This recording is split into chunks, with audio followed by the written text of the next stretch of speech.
I was standing at my kitchen sink, watching the morning mist burn off the pine trees, when my daughter informed me that my home was no longer mine. Her name is Sarah.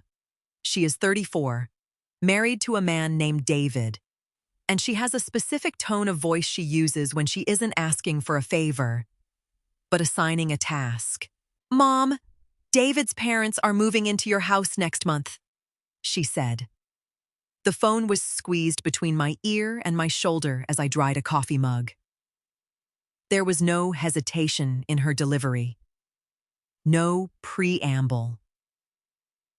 Their landlord sold their rental house. The market is terrible right now. And honestly, at your age, 7 acres is way too much land for you to manage alone anyway. It makes sense for everyone. I stopped drying the mug. I set it down on the granite counter. I am 68 years old. My name is Cheryl Patterson. I spent 38 years working as an emergency room triage nurse in a busy city hospital. That means for nearly 4 decades. I managed chaos, evaluated trauma, and dealt with people who thought screaming the loudest made them the most important person in the room. I retired at 65, took my pension and my savings, and bought a beautiful, quiet piece of property in Montana. It had a sturdy log and frame house, a wraparound porch, and absolutely 0 neighbors. I looked out my kitchen window at the land I had bought with my own blood, sweat, and decades of night shifts. "Did you hear me? Mom?" Sarah asked, her voice clipping slightly with impatience. "We're bringing them up on the 14th. I did not yell. I did not ask her how she could possibly think it was acceptable to move 2 grown adults into my home without my permission. I knew exactly what was happening, and I knew that arguing with her would only give her something to push against. "I hear you, Sarah," I replied, keeping my voice entirely flat. "Great. I'll send you a list of things Betty needs for her diet," she said, and hung up. I stood in my quiet kitchen. I didn't cry. I didn't panic. I just looked around my peaceful house and realized exactly what I had to do. When a boundary is crossed, it usually isn't the first time. It's just the first time you finally notice the footprints all over your floor. I sat down at my dining table with a cup of black coffee and a legal pad, the same way I used to chart patient intakes. I needed to see the facts in black and white. Over the past 3 years, Sarah and David had slowly turned my property into their personal storage facility and my bank account into their safety net. It started small. A kayak they didn't have room for in their apartment ended up in my barn. Then came boxes of winter clothes. Then it was David's old motorcycle sitting under a tarp near my woodshed. Financially, it was the same slow leak. I was still paying Sarah's cell phone bill because she once complained about a tight month 2 years ago, and I never took her off my plan. I paid the insurance on her sedan. Every time they visited, I bought all the groceries, paid for the dinners out, and filled their gas tank before they drove home. None of those things alone would break me. But looking at the list, I realized this wasn't about money or storage space. It was about respect. They looked at me and saw a resource. They looked at my home and saw unused square footage that they were entitled to claim. I opened my laptop and logged into my bank portal. I didn't write a long, emotional text message. I didn't demand an apology. I simply clicked a few buttons. I removed Sarah's phone from my cellular account. I canceled the autopay for her car insurance. I transferred the balance of our shared emergency credit card to a private account and closed the old one. It took me less than 15 minutes. There was no dramatic confrontation, no screaming match, just the quiet, decisive clicking of a computer mouse. I closed the laptop, took a sip of my coffee, and felt a small, hard knot in my chest loosen for the first time in years. The financial line was severed. Now, I had to deal with the house. My house was built with a main living area and a guest wing down a long hallway. That wing had 2 spacious bedrooms connected by a Jack and Jill bathroom. I originally furnished them beautifully. Solid oak bed frames, plush mattresses, thick curtains, and matching dressers. I set them up so my family would always have a comfortable place to stay. I walked down that hallway on a Tuesday morning and stood in the doorway of the east bedroom. It looked like a bed and breakfast. It looked like a place waiting for guests. I picked up my phone and called a local charity thrift store in town. "Do you do residential pickups for large furniture?" I asked the man who answered. "Yes, ma'am. If it's in good condition," he replied. "It's in perfect condition. I have 2 queen-sized beds, mattresses, 2 large dressers, 4 nightstands, and 2 armchairs. I need them gone by tomorrow." The truck arrived the next morning. 2 young guys hauled every piece of furniture out the front door. They were thrilled. The donations were high quality.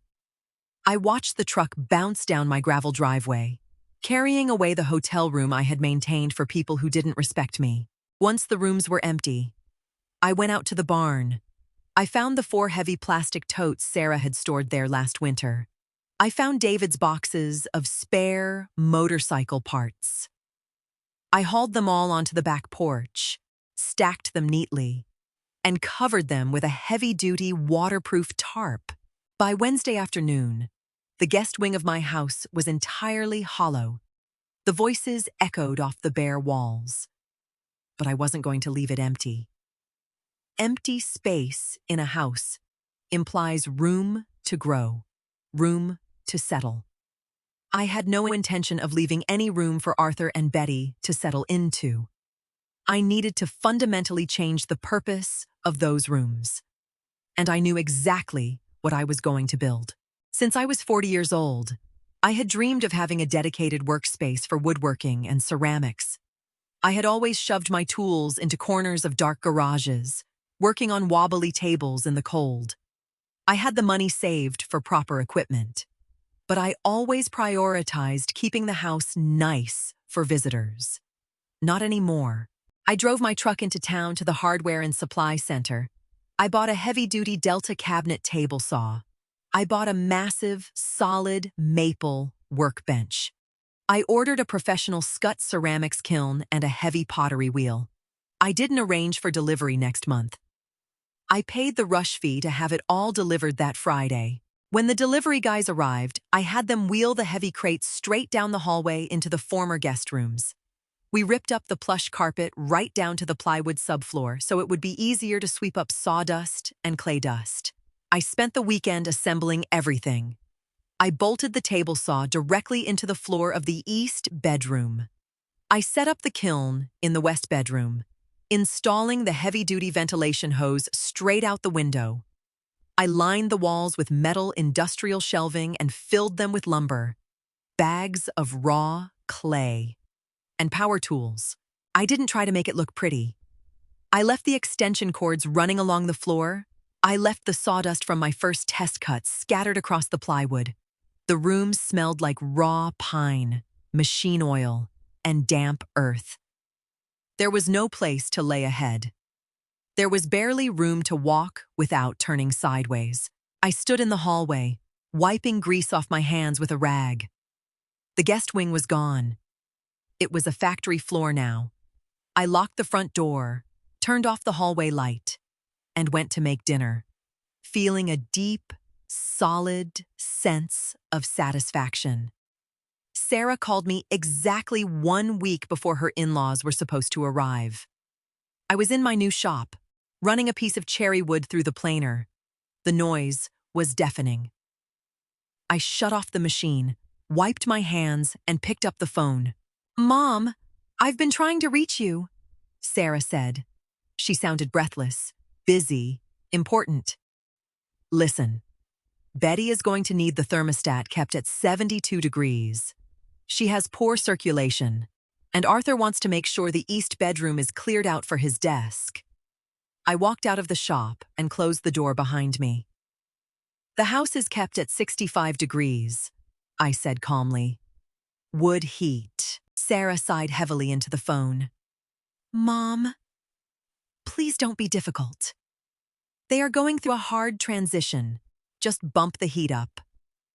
And make sure the fridge has room. I ordered a grocery delivery to your house for Thursday. She didn't ask how I was. She didn't ask what I was doing. She was completely trapped in her own narrative, one where I was just a supporting character in her play. The East Room is full. Sarah, I said. It wasn't a lie. Well, just box up whatever you have in there and put it in the barn, she instructed. We'll be there Friday at 10 in the morning. She hung up before I could reply. Later that evening, my son Eric called. Eric lives in Texas, works as a structural engineer, and calls me twice a week just to talk. I told him exactly what his sister had planned, and I told him exactly what I had done to the guest rooms. Eric was quiet for a long moment. Then, a low chuckle rumbled through the phone. She really didn't ask you at all, did she? Not once, I said. Mom, Eric said, his voice warm and steady. Do not move a single tool. I don't plan to, I replied. 2 days before the moving truck was scheduled to arrive, my phone rang. The caller ID showed Sarah's name, and I answered it knowing exactly what this was about. Mom, what is wrong with the cell phone account? She snapped. I could hear background noise. She sounded like she was standing in line at a store. My data just shut off, and when I called the carrier, they said my number was released from the plan. That's correct, I said, looking out my window at a deer grazing near the tree line. What do you mean, that's correct? Turn it back on. I need my GPS for the drive up on Friday. I can't turn it back on. Sarah, I closed the family plan. You'll need to set up your own account with David. There was a sharp intake of breath on the other end of the line. Mom, this is incredibly inconvenient. I am trying to organize an entire household move right now. Why would you do this today? I'm reviewing my finances, I said evenly. I have new expenses for my property, and I am prioritizing my own budget. The autopay for your car insurance has been stopped as well. You have until the end of the month to arrange your own coverage. Are you serious right now? She demanded, her voice rising. You're doing this just to punish me because I asked you to turn the heat up. I'm not punishing anyone, I replied. I am simply paying for my own life, and you are paying for yours. It's a standard arrangement. She let out a frustrated groan. I don't have time for this. Just make sure the driveway is clear for the U-Haul on Friday. She hung up, entirely missing the point. She thought the canceled phone bill was a petty annoyance. She had no idea it was just the first warning shot. Friday morning was crisp and cold. I woke up at 6, made a pot of coffee, and went out to the porch. I didn't bake muffins. I didn't put out fresh towels. I just sat in my rocking chair with my mug, watching the road that led up to my gate.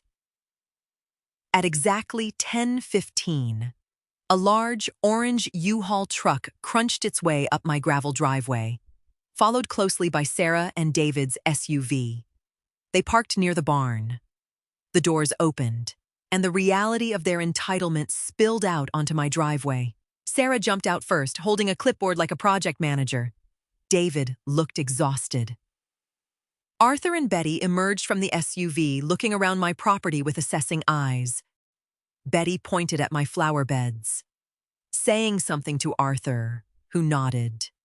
They already looked like they owned the place. Sarah marched up the porch steps, carrying a box of kitchen supplies. "Hey, Mom," she said, breezing past me toward the front door. "David is going to back the truck up to the porch. Let's get the front door propped open so we don't scratch the wood." I didn't get up from my rocking chair. I took a slow sip of my coffee. "Good morning, Sarah." She grabbed the door handle, pushed it open, and yelled over her shoulder, "Arthur! Betty! Come on in! Let's get you guys settled in the back rooms first so you can rest." Arthur and Betty walked up the steps, carrying small, overnight bags. "Beautiful place you have here, Cheryl," Arthur said, though his tone suggested it was about to be his place. "Thank you, Arthur," I said mildly. I finally stood up, carrying my coffee mug, and followed them into my own house. I walked silently behind them as Sarah led the parade down the hallway toward the guest wing, chattering about where she wanted to place Betty's antique vanity. Sarah reached the end of the hallway. She grabbed the brass handle of the east bedroom, pushed the door wide open, and stepped inside. She stopped so fast that David, walking behind her, nearly ran into her back. I stood at the end of the hall and watched her brain try to process what her eyes were seeing. There was no bed. There were no curtains. The plush carpet was gone, revealing stained plywood. Dominating the center of the room was a massive steel table saw, surrounded by stacks of raw lumber and rolling carts full of drills, sanders, and clamps. The floor was dusted with a fine layer of sawdust. "What?" Sarah stammered, backing out into the hallway. She quickly reached over and opened the door to the west bedroom. Inside sat a huge, silver industrial kiln. Metal shelves lined the walls, packed tight with 50-pound bags of clay, glaze buckets, and a muddy pottery wheel. The smell of wet earth and machinery hung thick in the air. "Mom!" Sarah spun around, her face pale. "What is this? Where is the furniture?" "I donated it," I said calmly, taking another sip of my coffee. Betty peered around Sarah's shoulder into the woodworking shop, her face scrunching in horror. "Where are we supposed to sleep?" she asked, looking back and forth between the power tools and my face. "I'm not sure," I said. My voice was quiet, steady, and entirely devoid of apology. "Sarah told me you were moving to Montana. She didn't ask if I had space for you. As you can see, I don't." David rubbed his face with his hands, letting out a long, heavy breath. He looked at his wife. "Sarah, you told us she was preparing the rooms for us." "She was," Sarah yelled, pointing at the heavy machinery. "Mom, what did you do? You knew they were coming today." "I knew you said they were coming," I corrected her. "I never agreed to it. This is my home. Sarah, not a hotel. Not a backup plan." Sarah's face flushed dark red. "You cannot do this. The truck is outside. Their lease is up. You have to move this stuff out into the barn right now and get beds in here." She pointed at the floor like she was scolding a child. That was her mistake. I stepped forward. I didn't raise my voice, but the temperature in the hallway seemed to drop 10 degrees. "You will not raise your voice in my house," I said. "And you will not assign my space. Those tools are bolted to the floor. They aren't moving. And neither are your in-laws." Arthur cleared his throat, puffing his chest out slightly. "Now listen here, Cheryl. Family helps family. You have plenty of room, and we are in a bind." I turned my eyes to Arthur. "I am not your family, Arthur, and your bind is not my emergency. My daughter offered you a house she doesn't own." "David, say something," Sarah demanded, turning to her husband. David had looked at the massive table saw, then looked at me. He had known me for 10 years. He knew the look on my face. "Sarah," he muttered. She bolted it to the floor. "It's over." "It is not over," Sarah shrieked. "Where are they supposed to go?" "There are several motels in town," I offered neutrally. "I suggest you start calling them before the weekend rush." Sarah glared at me, her eyes filled with tears of pure rage. "You are being incredibly selfish." "I am being the owner of this property," I replied. "Your boxes from the barn are on the back porch under a tarp. Take them with you when you leave." They didn't unload a single box. The standoff ended when Betty started crying about the smell of sawdust, and Arthur realized I was perfectly willing to stand in that hallway until midnight. They turned around, walked out the front door, and got back into their vehicles. I watched the orange U-Haul back slowly down my driveway, kicking up dust as it retreated. Sarah sent me a barrage of furious text messages that afternoon, calling me cold, unreasonable, and a terrible mother. I didn't reply to a single one. I put my phone on silent, walked back into my new studio, flipped the switch on the table saw, and let the roar of the motor drown out the noise of her entitlement. They ended up putting Arthur and Betty in a long-term motel while they desperately searched for a rental. Sarah didn't speak to me for 6 months. When she finally did call, she was polite, cautious, and kept the conversation entirely focused on the weather. She had learned the hard way where the boundary line was drawn, and she knew better than to cross it again. Eric flew up to visit me that fall. We spent a week in the workshop. He helped me build a beautiful cedar bench for the front porch, and I taught him how to throw a clay bowl on the wheel. He looked around the dusty, loud, wonderful room and smiled. "Best renovation you ever did, Mom." I live quietly on my 7 acres. I wake up when I want. I spend my money on the things I choose, and my home belongs entirely to me. People often ask for advice on how to handle family members who take advantage of them. They think they need to argue, or explain, or justify their decisions. You don't.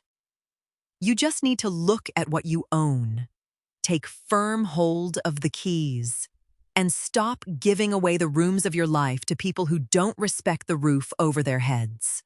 Comment down below, have you ever had to draw a hard line with family to protect your own peace? Let me know where you are watching from. And remember, saying no is a complete sentence. If you enjoyed this story, hit the subscribe button. I'll see you in the next one.